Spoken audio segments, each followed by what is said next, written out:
Reading 27 from the Psychological Commentaries on the Teaching of Gurdjieff and Ouspensky by Dr. Maurice Nicoll. Quaramid Ugle, April 20th, 1946. A note on false personality and imaginary I. Let us once more think about the 3 lines of work. We are taught that a person must do the 3 lines of work sooner or later, otherwise nothing can ensue. The first line of work is work on yourself through self-observation, and applying the ideas of the work practically to yourself. That is, not identifying with your negative states, and so on. The second line of work is work with other people in the work, and externally considering them. This line is very important for many of you at present. The second line of work depends on seeing a person as yourself. I am them and they are me. In the second line of work, it is necessary eventually that people you are working with in the work begin to exist in you and to become work eyes. Thou shalt do no murder means on the psychological level, as distinct from the literal level, that you give existence to another in yourself and do not murder that existence by temporary acts of self-will. This gives a field of force and is the beginning of forming a work accumulator. In the work, this is possible.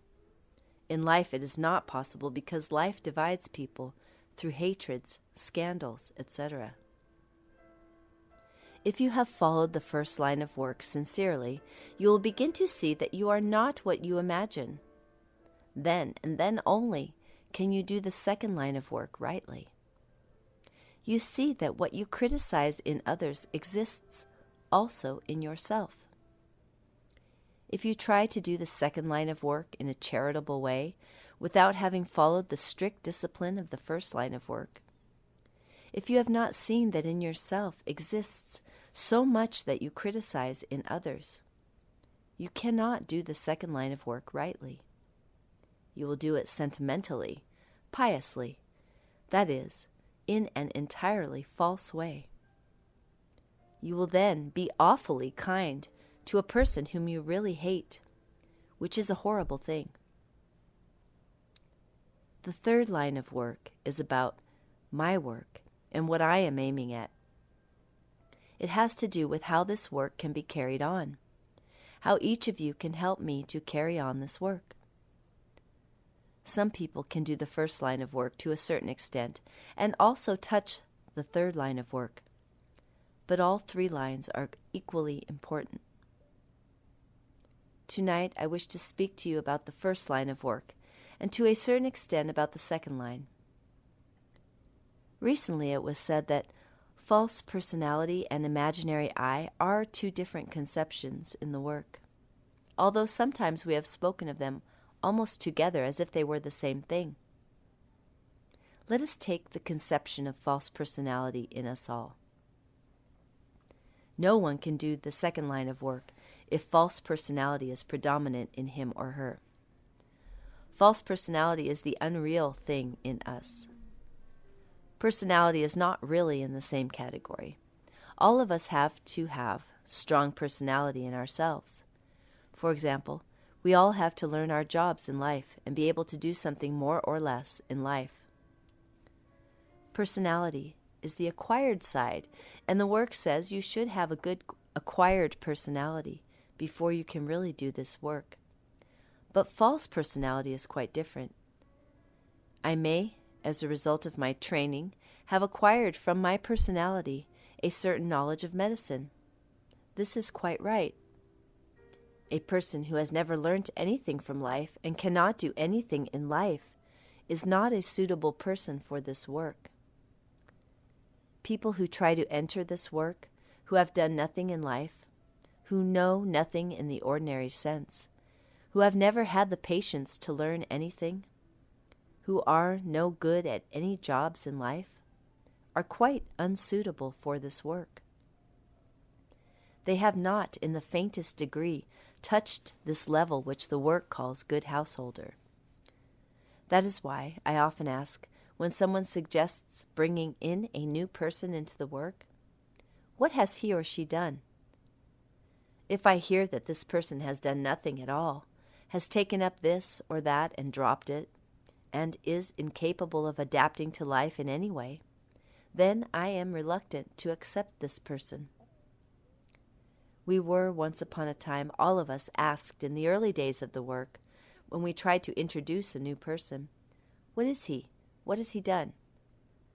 On one occasion that I remember very well, I thought that someone would be suitable, and I was cross-examined very severely about what this person had done, what he was, what he knew. I remember that I answered that he was a very nice person, but had not done anything at all, and I was told that it was quite impossible to have such a person in the work.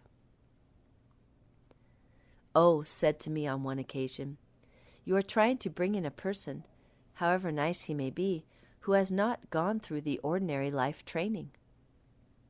Such a person," he added, "will enter this work having failed in life, thinking that here in this work he will have an easy time." So you must all understand that in bringing new people into this work, you must be intelligent and not bring in a lot of tramps who are no good in life. Let us continue with the attempt to understand what false personality means. Every one of us, whether we are good at life or not, has very strong false personality.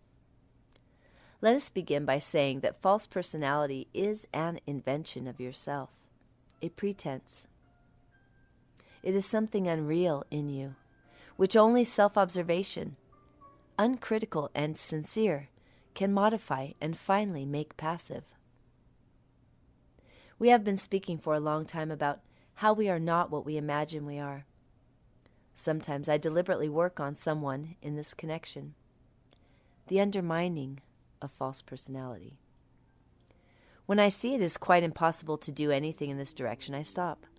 Sometimes I wait, and if nothing happens, I know at once that this person cannot be touched yet as regards false personality.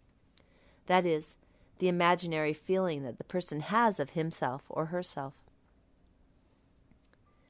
In short, there is something of which such people cannot let go, and certainly should not until they have come to that point in the work where some other place in them is sufficiently furnished to allow them to let go of their imaginary ideas about themselves. One interesting thing about a person who is very strongly in false personality is this: such people are always on the opposites. They are always comparing themselves with other people in the sense of feeling better than they are, or, more rarely, worse. They are always making discriminations from the false personality about other people. They are, as it were, dividing people into two classes: people I approve of and people I disapprove of. There was a teaching in medieval times based on the word kevois, emptying yourself of yourself. All the Sermon on the Mount is about it. Perhaps some of you have read that rather interesting, esoteric book that comes from Sufi literature, The Conference of the Birds. Here it is related that the birds set off on a journey corresponding to the path of the work, and when they reach their goal, they have lost all their feathers. If you see what this work is, you realize that it is a journey, a path that you have to follow. We have to lose our feathers. By doing so, we make room for something else to enter us. Something we were full of becomes emptied, and then something else can come in, and that which comes in is just what will change us. It is impossible for any of us to add a cubit to our stature by ourselves. But the false personality thinks it can, and it will fight to maintain itself. I remember one occasion when Mr. Ouspensky was talking about the false personality and how it can only give us unreal things and only attract unreal things, unreal people, and unreal position. He said, I had come to the conclusion a long time ago that there was no escape from the labyrinth of the opposites, of the contradictions in which we ordinarily live, except by an entirely new road, unlike anything we have hitherto known. But where this road began, I was unable to say. I could only say that I knew already, as an undoubted fact, that beyond the thin film of false reality, there existed another reality from which, for some reason, we were separated, and it seemed to me that the way to this unknown path might be found in the East, in some teaching that I knew nothing about. End quote. So you will understand that false personality gives us false reality and makes us do things which, if we have a deeper understanding, we may hate to do, and of which we may feel the futility, and yet be unable to change the course of our lives. When we are in false personality, in life, in externals, and so in rivalry, we cannot place ourselves in internal reality. We are glued to the outer sense of things. A person then is an outward thing, an appearance of flesh.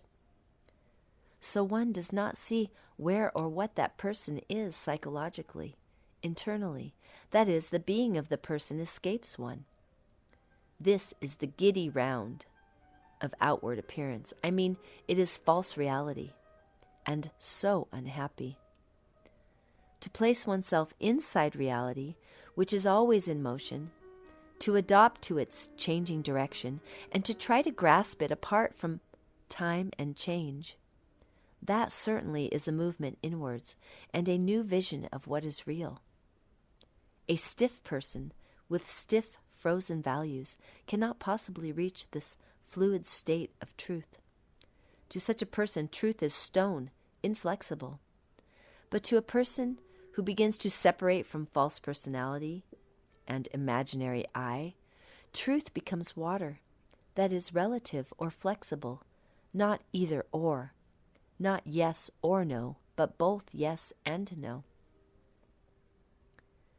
This redemption from that frozen psychological death that grips so many so early is possible for anyone who takes the following of the ideas of the work as more important than his fixed opinions and psychological habits.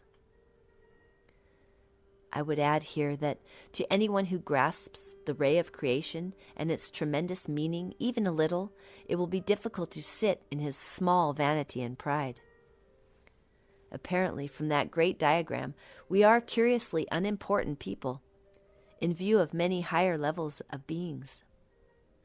This emotion weakens vanity and pride, and so weakens false personality. So the work says, unless a man can believe in greater mind, he is useless in this work. Now we come to the conception of imaginary I. Imaginary I is the imagination that we have a real permanent I, that always answers consciously, behaves consciously and consistently. We imagine that we are always one permanent person and always the same. Imaginary I is what gives us a false, unreal sense of unity. The reality that false personality and imaginary I manufacture is that through which we try to live our lives. On one occasion, G said, "It is the greatest mistake to think that man is always one and the same. A man is never the same for long.